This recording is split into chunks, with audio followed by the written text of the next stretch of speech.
मास सभी लोग सावन महीने की बातें करते हैं। इसका विशेष महत्व क्या है, आइए हम और आप जानते हैं। श्रवण से सावन मास आता है। श्रवण का मतलब सुनना और श्रावण का मतलब होता है भर भर कर सुनना। अधिकतर कथाओं का आयोजन श्रावण मास में ही किया जाता है, जिसका विशेष लाभ हमको मिलता है। श्रावण महीने में शिव जी हमारी प्रार्थना ज़्यादा सुनते हैं। श्रावण मास भगवान शिव का विशेष महीना माना जाता है। लोग सोमवार का व्रत करते हैं, रुद्राभिषेक किया जाता है, शिव जी की पूजा की जाती है। सब अच्छी और विशेष लाभकारी बातें हैं और भगवान शिव को पसंद है भगवान हरि की कथा। भगवान शिव कहते हैं, जग में सुंदर दो नाम, राम कहूँ या श्याम। शिव का नाम ही मंगलकारी है। शिव नाम से पवित्रता आती है। सावन महीने में ही भगवान शिव ने सृष्टि की रक्षा हेतु समुद्र मंथन द्वारा जो हलाहल वश निकला था, उसका पान किया था। शिव का नाम कल्याणकारी है। शिव भगवान को श्रावण मास में भगवान हरि राम की कथा, कृष्ण भगवान की कथा सुनना बहुत पसंद है। अगर हमें शिव जी को विशेष कृपा चाहिए तो शिव जी की पूजा के साथ साथ ज़्यादा से ज़्यादा हरि कथा श्रवण करनी चाहिए।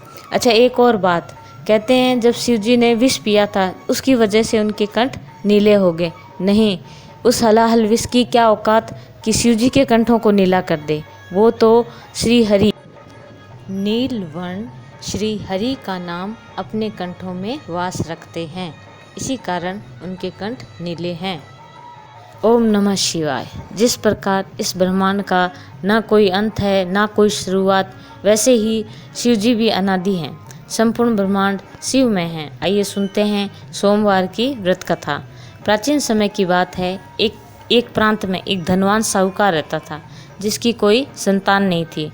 वह इसकी चिंता में रात दिन रहता था। पुत्र की कामना से प्रत्येक सोमवार शिव जी की पूजन व्रत कथा किया करता था और शाम को शिव मंदिर में जाकर शिव के समक्ष दीपक जलाता करता था।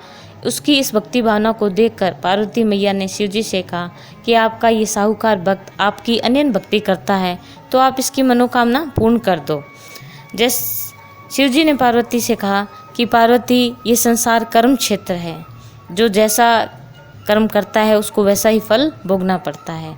किसान खेत में फल बीज बोता है तो उसको वैसी ही फसल काटनी पड़ती है।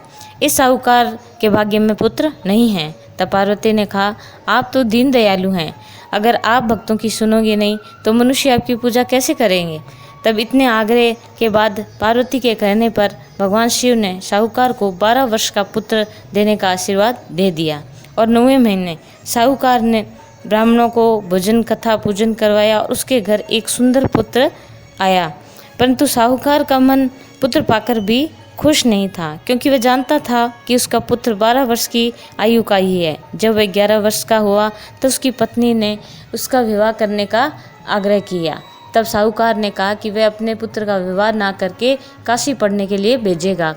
तब अपने साले को बुलाकर और खूब सारा धन देकर उसको काशी के लिए रवाना कर दिया और कहा कि रास्ते में कोई भी तुम्हें ब्राह्मण वगैरह मिले तो उनको भोजन कराना और रास्ते में यज्ञ करना और जितने पुण्य कर्म कर सकते हो करते जाना। वे ऐसे ही करते जा रहे थे। जब एक प्रांत में जाकर रुके तो वहाँ की राजकुमारी का विवाह हो रहा था और राजकुमारी का विवाह जिस राजकुमार से तय हो रखा था वो एक आँख से काना था। तो ससुराल वालों ने देखा कि ये साहूकार का बेटा तो बड़ा सुंदर है, तो उसके मामा से बात की कि आप हमारे बेटे की जगह अपने भांजे को भेजकर क्या ये शादी का कार्य संपन्न करवा सकते हैं। तो मामा ने हाँ भर दी और शादी का कार्य पूरा तरह संपन्न हो गया। तब साहूकार के बेटे ने क्या किया, राजकुमारी के पल्ले पर यह लिख दिया कि मैं तो काशी पढ़ने जा रहा हूँ और जिसके साथ तुम विदा हो रही हो वो तुम्हारा पति नहीं है। सुबह जब विदाई का समय आया तो राजकुमारी ने जब ये पल्ले पर लिखा देखा तो उसने राजा से कहा कि मेरा पति तो काशी पढ़ने गया हुआ है, मैं इसके साथ ससुराल नहीं जाऊंगी। तो राजा ने विदाई का समारोह नहीं किया। अब वहाँ जब काशी पहुँच गए तो ब्राह्मणों को भोजन कराना, यज्ञ वगैरह कराना, यही उन दोनों की दिनचर्या थी। 12 वर्ष का वो अंतिम दिन आया। तब साहूकार के बेटे ने अपने मामा से कहा कि मामा जी, आज मेरा पेट बहुत दर्द हो रहा है, तो मैं अंदर जाकर आराम कर रहा हूँ।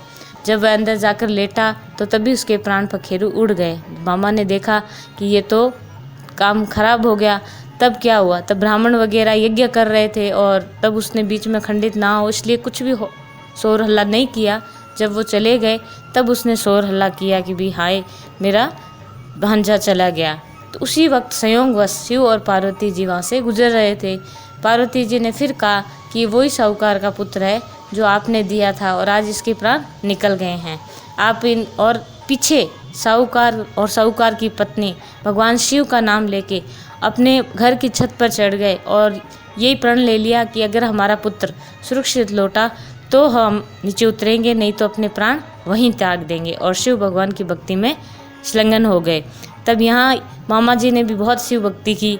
तब शिव भगवान ने प्रसन्न होकर और पार्वती के आग्रह से फिर उसके पुत्र को 100 वर्ष की आयु कर दी। जब मामा को ये पता चला कि शिव जी ने 100 वर्ष की आयु कर दी है तो बड़े प्रसन्न हुए। अब साहूकार का बेटा और मामा वापस लौटने लगे।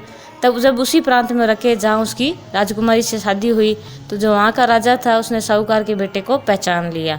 उन्होंने अपने जमाई को घर लेके गए, उनको आदर सत्कार किया और अपनी पुत्री को बहुत सारा धन दहेज देकर विदा कर दिया। अब जब मामा भांजा और जब अपने गांव के सीमा पर पहुँचे तो मामा जी ने आगे जाके उनको ये सूचना देने के लिए कि भी आपकी बहू और आपके बेटे दोनों सुरक्षित आपके पास आ रहे हैं। तब दोनों जने छत पर चढ़े हुए थे। तब मामा ने जाकर सारी समाचार कह सुनाया। तब उन्होंने शिव भगवान का बहुत सारा धन्यवाद किया और हंसी खुशी अपना परिवार में रहने लगे। तो शिव भगवान हर किसी की मनोकामना पूर्ण करते हैं, आपकी भी करेंगे और हमारी भी करें। हरे कृष्णा।